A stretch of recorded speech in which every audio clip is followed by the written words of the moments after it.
가끔씩 이렇게 도형 부분에서 타고난 어떤 기질 자체가 도형이 좀 약하다. 그냥 공간 지각 능력을 키우는 그런 프로세스를 계속 하면 우리 애가 뭐 좋아지겠지. 아니 뭔가 막 훈련을 시키면 막 좋아진다라고 저는 생각하는 것보다 일단은 그 아이에게 맞는 솔루션을 좀 줘야 된다고 생각하는 편이에요. 저는 그게 뭐라고 생각하냐면 기하를 말로 바꿔서 대수의 영역으로 가져오는 거라고 저는 생각을 하거든요. 요즘에는 이제 웩슬러 검사 같은 것도 많이 하시고, 그래서 우리 아이가 어느 부분이 약하다, 어느 부분이 좀 강점이다, 이런 것들을 잘 파악하고 계신 것 같아요. 요즘 아이들이 사실 저는 우리 세대보다 기하에 약하지 않다고 생각하거든요.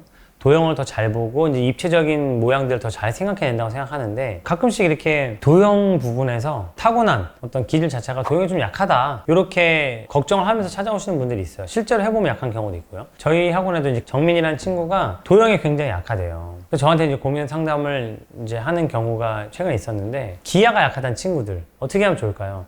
우리가 생각하는 솔루션은 뻔해요. 뭐 레고를 시켜라, 뭐 많이 해봐라, 이런 것들 많이 하는데, 사실 레고도 제가 느끼기에는 별로 이렇게 크게 도움이 안 되지 않나 생각이 들어요. 왜냐면 레고를 할 때도 이것도 결국은 자기가 좋아해야지 하게 되는 거거든요. 그러니까 우리가 레고를 하게 하는 이유는 뭐냐면, 그나마 이게 덜 지루하고 거부감이 적으니까 이런 걸로 접근하는 게 좋지 않겠냐라는 건데, 그런 공간 감각이 없는 친구들은 굉장히 이게 또 힘들어요. 레고 하는 게 지루하고. 그래서 레고 해라고 해도 막상 잘 안 하게 되고 그냥 하다가 말아버리고 이런 경우들이 좀 많은 걸 제가 보게 됩니다. 그래서 이제 레고 같은 것도 생각보다 효과가 없더라, 이제 이런 친구들을 많이 만나게 되는 것 같아요. 어떻게 도와주면 좋을까요?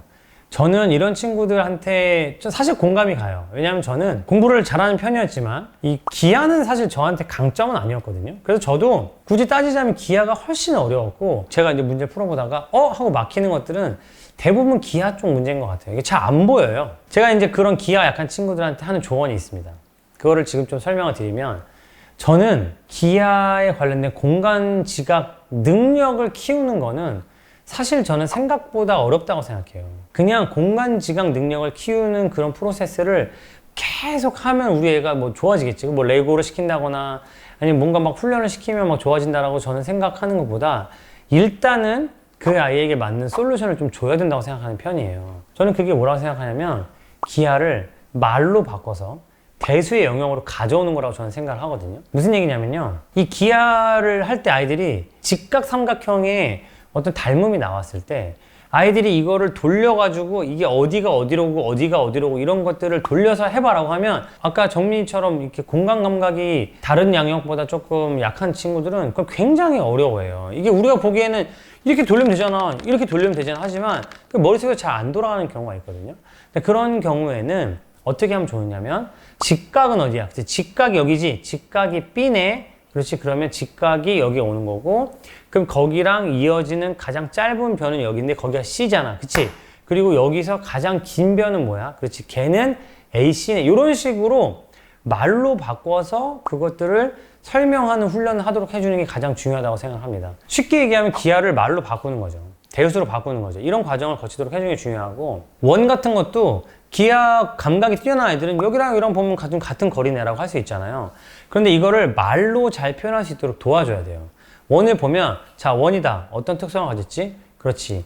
원에 있는 각 점과 중심은 모두 같은 거리를 가지고 있어 라고 말로 하게 해주고요. 이런 식으로 말로 자세하게 설명해주는 연습을 하게 해주는 게 오히려 이 친구들한테는 마음이 편하고 더 정확도를 높일 수 있는 방법인 거죠. 닮음을 찾을 때 딱 보면 보이는 친구도 있죠. 그런데 안 보이는 친구도 있거든요. 저도 잘 안 보이는 편이에요.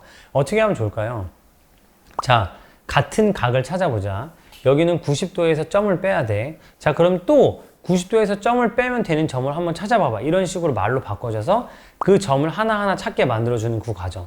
그러다 보면 이게 익숙해지고 조금 더 능숙해지는 그 과정을 거치도록 해주는 게 필요하다고 생각하고, 저도 실제로 그렇게 공부를 했다는 거, 이거를 말씀을 드리고 싶었고요. 마지막으로 이제 이 기하가 약한 친구들한테 그래도 뭔가 훈련을 시키고 싶다 라고 하시는 분들에게 제가 추천드리는 게 있어요. 뭐냐면은, 저는 박사 과정에서 의도치 않게 이런 기하에 관련된 분자들이 어떻게 만들어져 있고 어떤 구조를 가지고 이런 연구를 많이 하게 됐거든요. 그때 제가 많이 활용했던 게 이 분자 모형이에요. 분자 모형을 가지고 정삼각형도 만들어 보고 정육면체도 만들어 보고 정사면체도 만들어 보고 이리저리 돌려보는 과정이 이 친구들한테 친숙함을 줄 거라고 저는 생각을 하고요. 그걸 사서 정육면체의 중심도 찾아보고 그 다음에 각 면의 중심도 찾아보는 연습을 충분히 할 수 있거든요. 한번 분자 모형 꼭 사가지고 아이랑 놀아보셨으면 좋겠고요. 두 번째는 뭐냐면 전개도 투영도를 그려보는 연습이에요. 우리한테는 이 정육면체의 이 투영도 그리는 게 생각보다 어렵지 않잖아요. 그런데 어떤 친구들한테 이게 굉장히 어렵습니다. 그래서 제가 정리한테 좀 열심히 시켰거든요. 정육면체를 한번 그려봐라. 근데 생각보다 어려웠어요. 그래서 제가 또 어떻게 했냐면 말로 바꿔서 그려봐. 그냥 공간을 따라 그리려고 하지 말고 내가 이 선분을 그릴 건데 자 얘는 어디랑 평행해야 되지?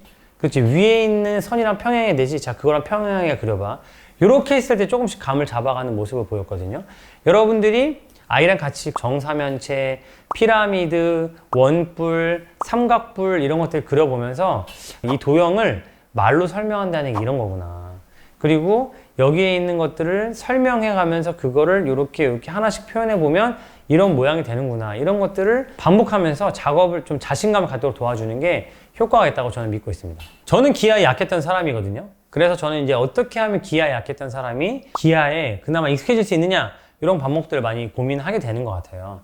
혹시 기하를 극복할 수 있는, 정복할 수 있는 더 좋은 방법 있으신 분들은 댓글로 달아주시면 좋겠고요. 또 우리 아까 말한 정민이에게 줄 수 있는 조언이 있으신 분들은 댓글로 달아주시면 감사하겠습니다.